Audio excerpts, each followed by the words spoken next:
Hey everyone, welcome to another video.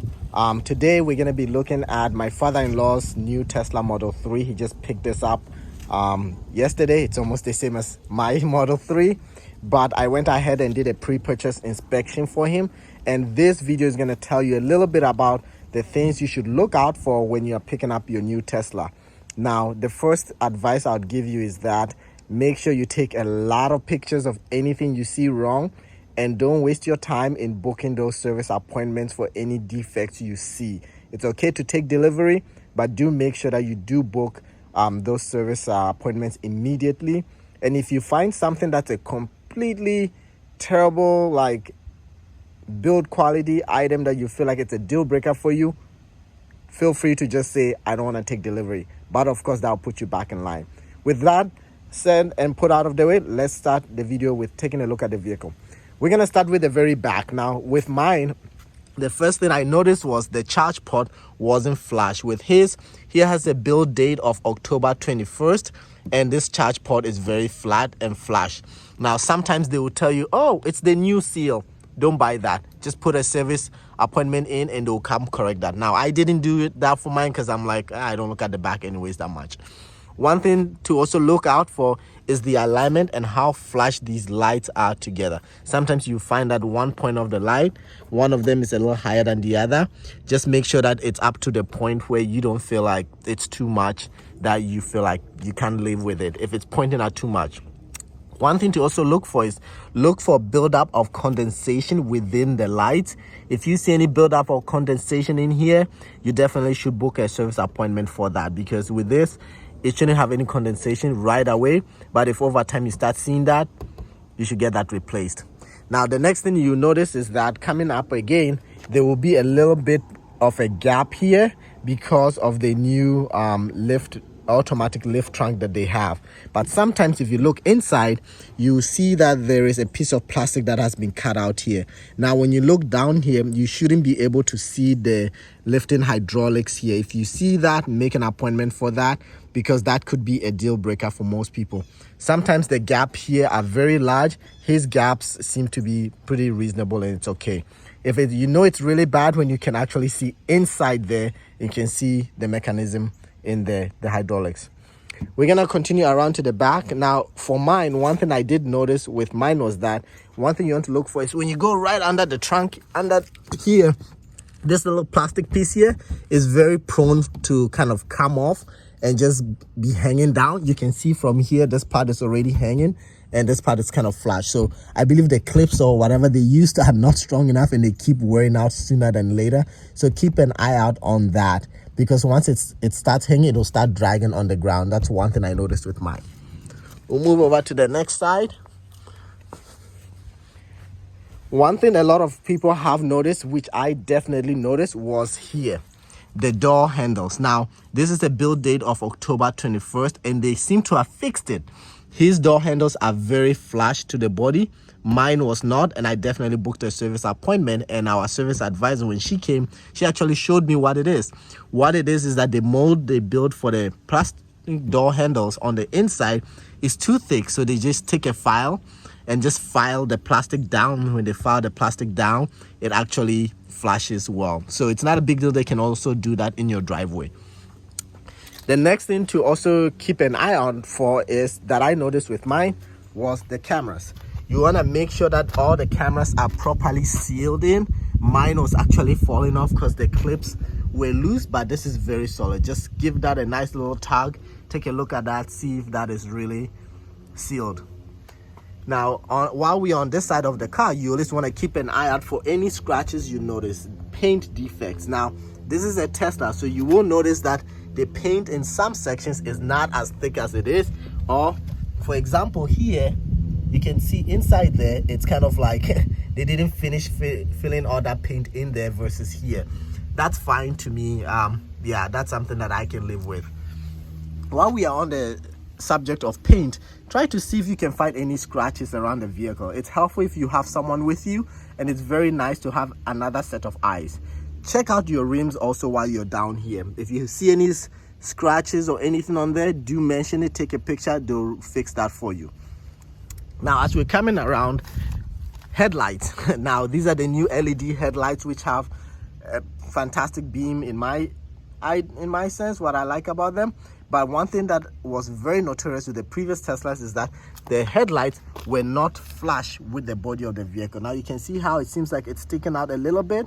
That's livable. It's not too bad. I have seen it much worse on some vehicles. Mine was so bad that I actually had to have a service appointment for them to correct how flush it is to the body of the front bumper. The next thing closer to the headlamp you notice is that this little piece of metal here that's sticking out. So if you look at it at an angle, you see how it's completely kind of sticking out. I think it's because the bolts that hold the front bumper to the fender actually haven't been situated in too much, in terms that they need to push it in. Now on my vehicle, the white Tesla, it's on this side that's sticking out. On his, it's on this side. So that's something that we'll be making a service appointment for. Looking up at the front, you always want to look around for general scratches. Just do know that a lot of these vehicles are also put together by humans, and as humans we do make mistakes, and sometimes those humans have fingernails. I know white Tesla doesn't make people wear gloves when putting cars together, and I have found scratches all on the front, but I got paint protection film, and the guys who did mine did a paint correction on it before applying the paint protection film. And so moving around, let's do the hood. The first thing I noticed when I purchased mine was that the hood wasn't closing with one hand. Normally you should be able to just close your bonnet with just one hand, but with mine it wasn't closing, and this is why. Because of these little knobs right here. So he just came in, turned the knobs. What it is that these knobs apply too much pressure to push it up, so he just twisted it in a little bit more to kind of give it less pressure, because when you push it in, this kind of pushes back. So the more it sticks out to the left, the more pressure it will be putting on the hinge to push the door back up. So when you just turn it a little bit, it just tells you to put less pressure on it, and then you'll be able to close it one hand. You also want to make sure that all your items are actually present in here, especially your tow hook. One thing I did notice with a lot of these is these clips in here are very prone to break. So there are tiny little clips in here that actually hold this little area here, and these clips are very prone to break because as people are putting these vehicles together, they are pressing down a lot on them and they are breaking them. So on the other side for his, the clip was broken. I inspected that and we took pictures and making a service appointment for that.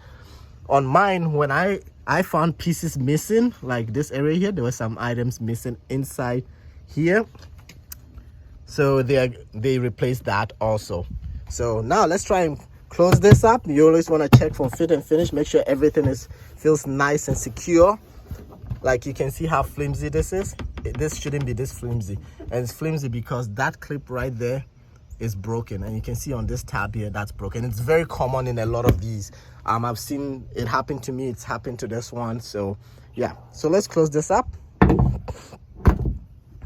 All right, so coming around again, you want to just do a general check of the paint quality. Any scratches, they will take care of it. Now let's start with the back seat and take a look at some of the things I noticed with mine that you definitely want to check for. The first thing I would say you want to check for is you want to check for your seat quality, because sometimes what happens is that they will put these seats down and then the seat belt will kind of nudge itself into there and it will kind of leave a huge indentation on the seat. You want to keep an eye out for that. And in general, you also want to see if there's been a lot of staining back here, because what happens is sometimes dirt accumulates on these seat belts because of course they are stored in places and dirt will accumulate on here. So you want to keep an eye out for a lot of those different things. Sometimes, now if you get a standard range model, you know you're not getting any mats. I gave him my old mats, so you're not getting any mats. That's very standard. All right, now let's take a look at the front, things to keep an eye out for in the front. Now same thing here, when you step in the front, first just give your seat a good look around. Look for any marks, indentations, things that seem like they would be hard for you to get out. And in mine, when I first came in, I looked at this, everything looked fine, but this trim piece here wasn't secured properly, so I just kind of like hit it with my hand and it kind of secured in place. Now you can see a lot of this. Yeah, this is a little sticker that really shouldn't be there, and that's where it's like it's tape. It shouldn't be there, even here either. So step into the vehicle. One of the biggest things I noticed, I'm a little OCD when it comes to gaps. When I've stepped in here was this little gap right here. Now that's a gap that most people don't talk about, don't notice, because a lot of people don't notice it. What it should really look like is this. And the reason why it's not closing is because inside here is little rubber tabs. You see that little rubber tab in there? Yeah, see that little rubber tab? That rubber tab is a little too big, and what it's doing is that it's keeping the door from closing all the way through. You've got one on that side and one on the other. What I did with mine is I booked a service appointment. They were like, oh, it's within spec. I was like, whatever, I can fix it better than you. So what I did is I went in there, I took a little flat screwdriver and I tore off those little tabs, and then so mine now closes like this. And they say, oh, it's by design, it'll wear over time, but that's really a huge gap. It's really big. One other thing I really noticed with these vehicles is that, let's hop onto the passenger side. Now, before we go, look on this gap. There's a little gap here, but it's manageable. This gap isn't that big. On the passenger side, for some reason, on this vehicle and on my vehicle, it's very, very big.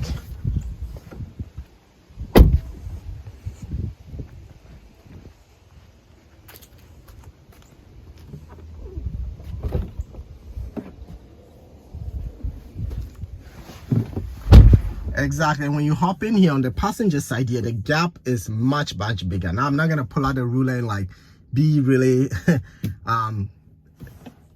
check it out a lot, but you can notice that in the build quality, as they were building it, looks like the plastic mold doesn't come all the way to the edge like it should. It didn't come all the way to it. So as a result, there's a larger gap on this side than on the other side. So it seems like it's affecting all the vehicles. Mine is there, but it's not as bad as this. If you feel like you can't live with it, do let them know. And you notice it's quite a big gap.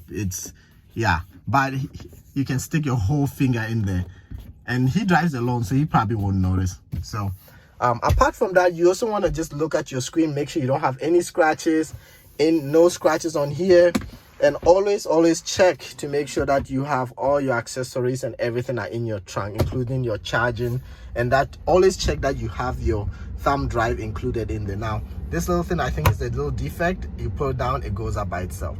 So you want to check you have your thumb drive in there, and they've been pretty good about that. Apart from that, we really like it. There's been anything else, but if you have any questions about things you have noticed while taking delivery of your vehicle, do put them in a comment. And if there's anything you want to know about how this it's a 2021 October 21st build, standard range plus. So standard range plus build is, they no longer make the standard range, but the standard range plus. So it's a blue exterior with a white interior. So thanks for watching.